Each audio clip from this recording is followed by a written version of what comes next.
Hi friends, welcome back to our channel Saru Krish creations. అందరూ ఎలా ఉన్నారండి? బాగున్నారా? నేను కూడా బాగున్నాను. ఈరోజు వీడియో వచ్చేసి కంప్లీట్ ఫ్రైడే వ్లాగ్ అండి. ఫ్రైడే నేను ఎలా పూజ చేసుకుంటానో, అంటే ఎలా క్లీన్ చేసుకుంటాను, ఎలా అయితే డెకరేషన్ చేస్తానో మీకు షేర్ చేస్తానండి. ఫస్ట్ ఈ ప్రాసెస్ అంతా అంటే ఈ గడపలు తొడవడం ఇవంతా ముందు రోజు కంప్లీట్ చేస్తానండి. గడపలు క్లీన్ చేయడం అయితే ఫ్రైడే చేయకూడదు కదా, అందుకని ముందు రోజు నైట్ ఇలా చేసి పెట్టుకున్నామంటే మార్నింగ్ లేసి పసుపు కుంకుమతో అలంకరించుకోవచ్చండి. గడపలు క్లీన్ చేసేటప్పుడు వాటికి ఉన్న పసుపు కుంకుమని నీట్గా తుడిచేయాలండి. కొంచెం ఉన్నట్టు అలా పెట్టుకోకుండా నీట్గా క్లీన్ చేసి పెట్టుకోవాలి. ఇక్కడ ఇంకొక విషయం చెప్తానండి. మనం ఈ గడపలు క్లీన్ చేయడానికి వాడే వాటరు బయట పడేయకూడదండి. అంటే ఎవరైనా తొక్కే చోట అయితే అస్సలు పడేయకూడదు. సింక్లో పోసి వాటర్ పోయాలండి.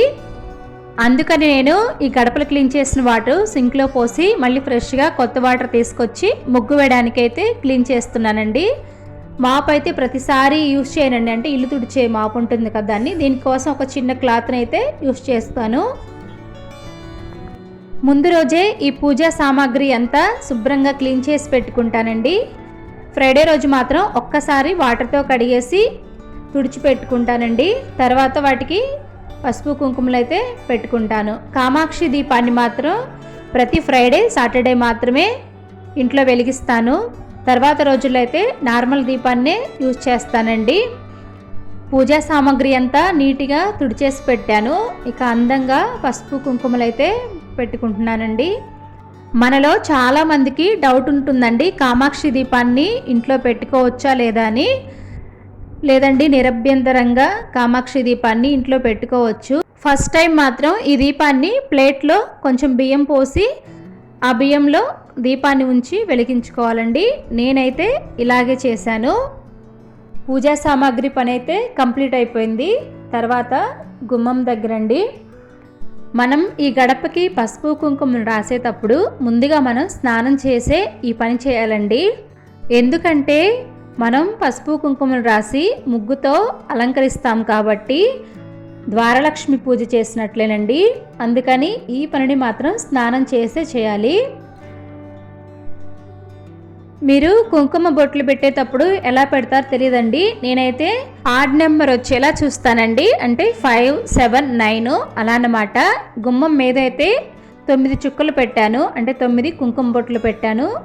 గుమ్మానికి సైడు 5 అయితే పెడతాను. సో నేనైతే ఇలాగే ఫాలో అవుతానండి ప్రతిసారి. ఇక్కడ మీకు ఒక స్టెన్సిల్స్ చూపిస్తానండి, అంటే ముగ్గు వేసుకునే స్టెన్సిల్స్. ఇవి లక్ష్మీదేవి అమ్మవారి పాదాలన్నమాట.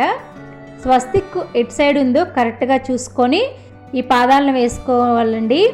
తర్వాత ఇక్కడ బియ్యం పిండితైనా వేసుకోవచ్చు, లేదంటే ముగ్గు పిండితైనా వేసుకోవచ్చు. చూసారా ఎంత క్లియర్గా ఉన్నాయో. తర్వాత ఒక ఫ్లవర్ డిజైన్ అండి, దీనికి కూడా మిడిల్లో స్వస్తిక్ ఉంటుంది. దీన్ని కూడా స్వస్తిక్ ఎలా ఉందో చూసుకొని కరెక్ట్గా పెట్టుకొని వేసుకోవడమేనండి. నేను ఈ పాదాలని లెఫ్ట్ సైడ్ వేసానండి, అంటే మాకు గుమ్మం బయట నుంచి చూస్తే ఇవి లెఫ్ట్ సైడ్ ఉంటాయి. మేము రైట్ సైడ్ నడుస్తాం కాబట్టి ఈ పాదాలని పిల్లలు కూడా తొక్కరండి. ముందు వీడియోలో, అంటే వీడియో ముందు చూసుంటారు నేను క్లీన్ చేసే ప్రాసెస్లో, లక్ష్మీ పాదాలు నేను లాస్ట్ ఫ్రైడే వేసినవి చెక్కు చెదరకుండా ఉన్నాయండి. అలాగే మనం ఎటు సైడ్ అయితే సేఫ్ అనుకుంటామో అటు సైడ్ వేసుకోవచ్చు. తర్వాత సింపుల్గా డిజైన్స్ అయితే వేసుకున్నానండి. నెక్స్ట్ స్వస్తిక్ దగ్గర కొంచెం కుంకుమ అయితే పెడుతున్నాను, ఎందుకంటే అమ్మవారిని మనం ఇంట్లోకి ఆహ్వానిస్తున్నట్లు అనమాట. కుంకుమ పెట్టుకున్న తర్వాత మనం గడప మీద 2 పువ్వులను అయితే పెట్టుకోవాలి. ఈ ప్రాసెస్ అంతా కంప్లీట్ చేసుకొని దేవుడి మందిరం దగ్గరికి వస్తానండి. ప్రతి ఫ్రైడే ఈ పీటని నీట్గా కడిగి పొడి క్లాత్తో శుభ్రం చేసి పసుపు కుంకుమలు అయితే పెడతానండి. ఎందుకంటే నా దగ్గర ఉన్న లక్ష్మీ అమ్మవారిని ఈ పీట మీదే పెడతాను కాబట్టి. తర్వాత గోమాతని లక్ష్మీ అమ్మవారి పక్కనే పెడతానండి. తర్వాత ఇంకా అమ్మవారికి సంబంధించిన ముత్యాల దండని వేసుకోవాలి.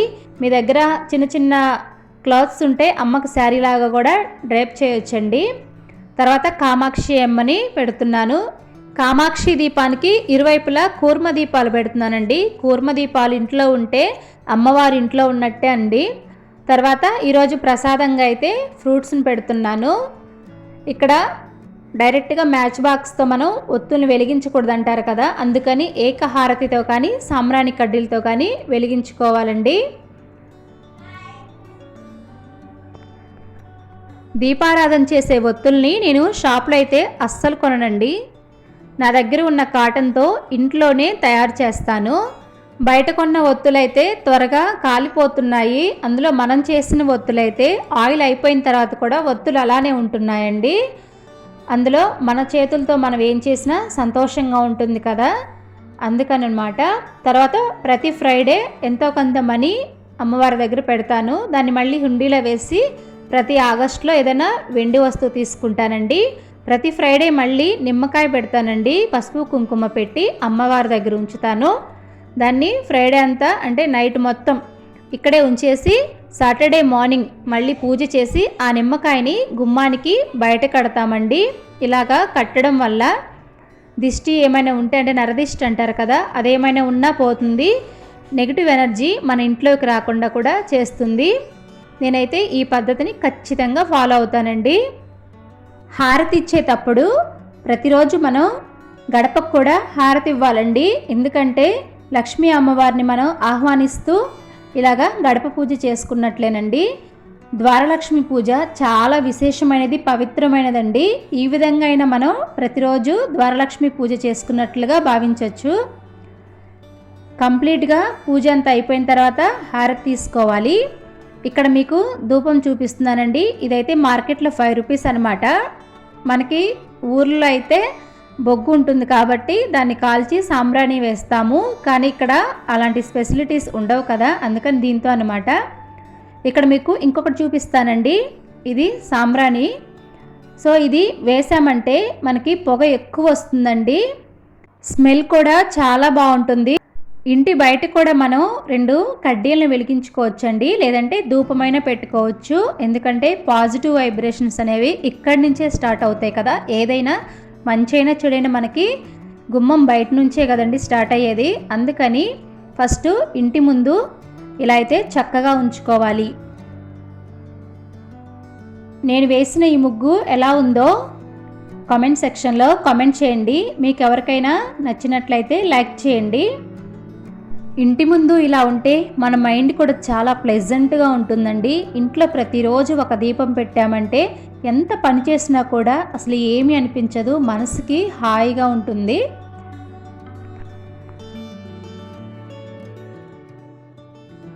మనం ఇంకొక విషయం కూడా తెలుసుకోవాలి. ఎంత పూజ చేసినా కానీ ధూపం అనేది దేవుడి మందిరంలోనే కాదండి, గుమ్మం బయట, అంటే మనకు కొంచెం ప్లేస్ ఉంటుంది కదా, ఆ ప్లేస్ దగ్గర కూడా వేయాలి.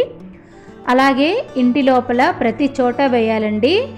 హాల్లోనే కాదు, బెడ్రూమ్స్లో, అంటే మనం తిరిగే ప్రతి చోట, మనకి హాల్లో ఏ కార్నర్స్ దగ్గర అయితే అసలు వదలొద్దండి. ఎటువంటి సందేహం లేకుండా ధూపం అయితే వేసుకోవాలి. ఇందుగలడు అందు లేడని సందేహము గలదు అంటారు కదా, అందుకని మనం ఇక్కడ వేసాము అక్కడ వేయలేదు అనే ఫీలింగ్తో ఉండడం కంటే ప్రతి చోట ధూపం వేసుకొని మన ఇల్లంతా పాజిటివ్ వైబ్రేషన్స్తో నింపుకోవాలండి. ఇక బీరువా దగ్గరికి వస్తే మనం డబ్బులు నగలు దాచుకుంటాం కదా, అందుకని బీరువా దగ్గర మాత్రం ఖచ్చితంగా ధూపం అనేది వేసుకోవాలి.